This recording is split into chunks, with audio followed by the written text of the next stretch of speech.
Bienvenue sur Gap de parents, le podcast qui explore sans filtre les écarts entre les idéaux et la réalité parentale pour vous aider à comprendre, à naviguer dans votre vie de parent et à grandir à chaque étape vécue de cette magnifique et ô combien challengeante aventure. Je vous embarque avec moi? Bonjour à tous, j'espère que vous allez bien et que les microbes vous ont lâché comme c'est le cas pour nous chez nous depuis quelques jours. Je croise les doigts pour que ça continue. Alors aujourd'hui, j'aimerais bien aborder un sujet qui reste encore compliqué, que je constate beaucoup. Je l'ai encore constaté la semaine passée en atelier. Je me suis dit, du coup, ce serait sympa de vous le partager ici dans ce nouvel épisode. C'est la notion de demander de l'aide. Déjà, en général, demander de l'aide, c'est quelque chose qu'on voudrait faire quand on ne va pas bien. Et ne pas aller bien, le conscientiser, c'est une chose, mais l'avouer, le partager à d'autres, c'est quelque chose qu'on fait euh, assez rarement dans notre société aujourd'hui. Il n'y a pas la place pour le faire. Beaucoup de personnes que je rencontre sont gênées de partager ça, le fait qu'elles ne vont pas bien. Et du coup, dans ce contexte-là, demander de l'aide, c'est souvent un aveu de faiblesse, de devoir demander de l'aide. C'est un peu finalement comme quand on parle avec des personnes, peu importe le contexte, c'est que l'idée germe peut-être d'aller voir un thérapeute, un psy ou un coach. Souvent, la personne émet le fait que dire que non, mais ça va, je ne vais pas mal à ce point-là, j'ai pas besoin d'aller discuter avec une personne extérieure, et puis je suis bien entourée, etc. Alors que finalement, pour moi, c'est une belle démarche en fait, d'aller voir quelqu'un, et de discuter, dans des moments compliqués de sa vie pour obtenir une, vue différente sur un problème, qui nous semble insurmontable. On a l'impression d'être le nez, contre le mur. On s'est pas encore pris le mur, mais le mur est bien proche et on n'arrive plus à justement, voir autre chose, ou justement prendre un peu de distance par rapport à certaines choses qui sont difficiles. Un autre angle de vue, c'est pour moi jamais mauvais.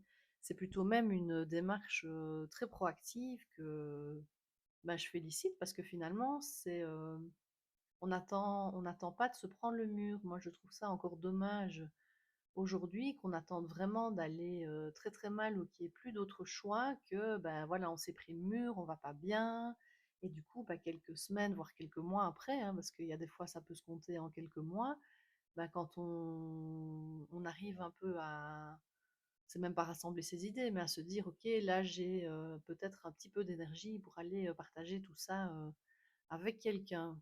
Donc voilà, pour moi, la demande d'aide, que ce soit vis-à-vis de ses proches ou vis-à-vis d'un professionnel, finalement, donc c'est pas un aveu de faiblesse. Pour moi, c'est vraiment quelque chose. C'est vraiment une marque de force et de responsabilité envers soi-même, de se prendre en charge pour aller vers un mieux ou un point de vue différent. Et finalement, c'est quelque chose qui peut nous aider aussi pour aider, pour être, en tout cas, présent pour nos proches. Parce que c'est quelque chose qui, ça inquiète beaucoup de monde de ne pas réussir à être là pour ses proches.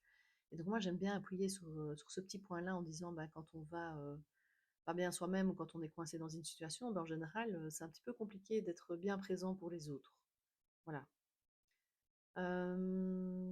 Ce que j'avais envie de vous partager aussi, fatalement, c'est autour de la parentalité, de remettre le contexte là-dessus. J'adore cette phrase que je vous ai déjà citée, que je vous citerai encore: il faut un village pour élever un enfant.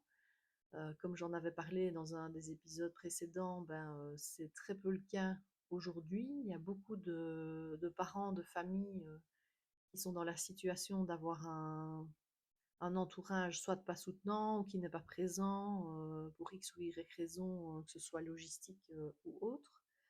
Euh, alors que la relation, la demande d'aide à ce moment-là, elle est primordiale.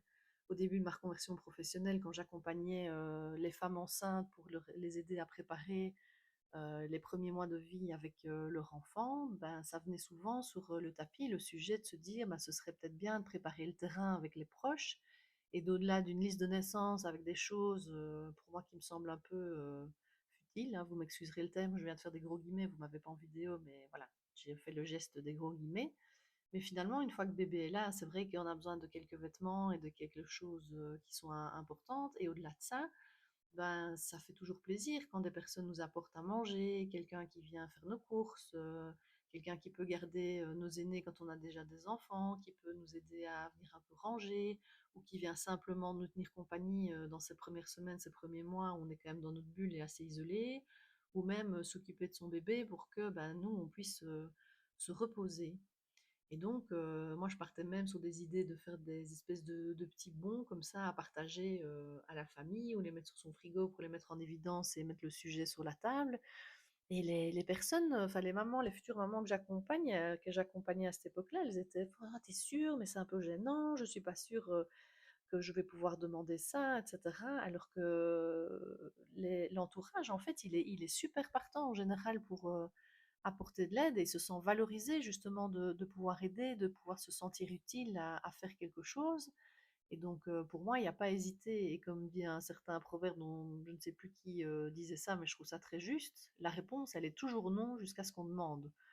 Donc, n'hésitez pas à aller jusque-là. Et vraiment, au pire du pire, vous prendrez un non. Mais en général, dans ces transitions de vie, quand on demande de l'aide, en général, dans la majorité des cas, on la reçoit. Mais bon, c'est important de préparer soi-même le terrain, donc pour ces premiers mois, comme je viens d'expliquer, mais aussi pour la suite, quand on commence à avoir ben voilà, un enfant de quelques mois, on commence à penser à retourner travailler, etc. Ben, il y a la thématique de la garde des enfants, ou même par la suite, quand nos enfants sont plus grands, qu'est-ce qu'on fait quand on a besoin de faire garder son enfant. Et on a tendance à supposer que d'office, par exemple, je prends un exemple ici, ben les grands-parents vont pouvoir nous aider là-dedans. Alors j'invite de un à ne pas faire de suppositions et de plans sur la comète, et vraiment de parler en amont avec les personnes concernées, de savoir si ces personnes sont en capacité, on va dire, logistique et volontaire de le faire, parce qu'aujourd'hui, il y a beaucoup de grands-parents qui travaillent toujours quand leurs petits-enfants naissent, et donc c'est quand même compliqué pour eux, pour certains en tout cas, de dégager du temps pour les garder. Et il y en a d'autres aussi qui voilà, sont déjà pensionnés, mais ont toute une autre vision de la pension que de s'occuper de leurs petits-enfants.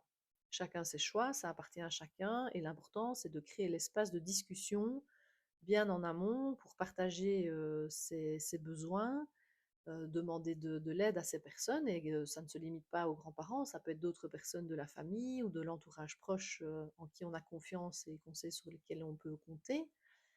Mais c'est important vraiment de le faire en amont et de ne pas faire de suppositions dans un sens où oui, d'office, ils vont les garder parce que c'est clair, ça fait des années qu'ils attendent qu'on ait un enfant, ou de faire des suppositions à l'inverse, de se dire ah non, non, non, ils voudront jamais. Je pense que c'est vraiment ne pas faire de suppositions. C'est un accord Toltec, je vous reparlerai de ce bouquin parce qu'il est vraiment hyper intéressant à mettre en pratique au quotidien dans plein, plein, plein de situations. Et donc, il y a un désaccord qui dit ne pas faire de suppositions. Et ici, c'est vraiment quelque chose que je partage énormément, que je travaille beaucoup, beaucoup en coaching individuel avec les personnes et aussi en atelier, c'est de se dire, on arrête de se faire des plans sur la comète et on discute avec les gens. Et comme ça, on sait en fait vraiment dans quelle situation on est, qu'elle soit positive ou moins positive, et on sait vers où on peut aller pour la suite. C'est vraiment important. Et finalement, quand l'entourage, ben, soit est limité, pas présent parce que très éloigné, ou qu'il n'est pas dans la volonté d'aider, ben, finalement, il y a aussi des ressources externes qui existent via nos mutuelles ou bien d'autres organismes. Alors vous allez me dire, ces ressources, elles sont payantes, oui bien sûr, mais en attendant, ça reste des personnes qui sont formées à pouvoir ben, vous apporter l'aide dont vous avez besoin. Donc c'est pour moi une ressource qu'il ne faut absolument pas négliger. Voilà, donc j'aimerais conclure cet épisode en vous rappelant les éléments principaux, que pour moi, demander de l'aide, ce n'est vraiment pas un aveu de faiblesse, mais que c'est beaucoup plus une force dont il ne faut pas avoir honte, et bien au contraire, ça veut dire qu'on est conscient de ses besoins et qu'on a envie d'y répondre pour pouvoir prendre soin de soi, et à nouveau, je le répète, pour aussi pouvoir mieux prendre soin des autres, que c'est bien de chercher des solutions en amont et avant de se retrouver dans les difficultés, voire de se prendre un mur, hein. Donc c'est vraiment important de faire tout ça en amont et de discuter, d'ouvrir les discussions avec les personnes qu'on juge aptes à nous apporter de l'aide. et ne pas faire de suppositions, vraiment créer la communication et d'être bien clair aussi dans ses demandes. Ça, c'est important parce que les personnes à qui on pose les questions n'ont pas toujours la vue sur exactement ce que l'on veut. Donc, c'est important aussi d'être clair dans votre demande, quand vous demandez de l'aide à vos personnes ressources.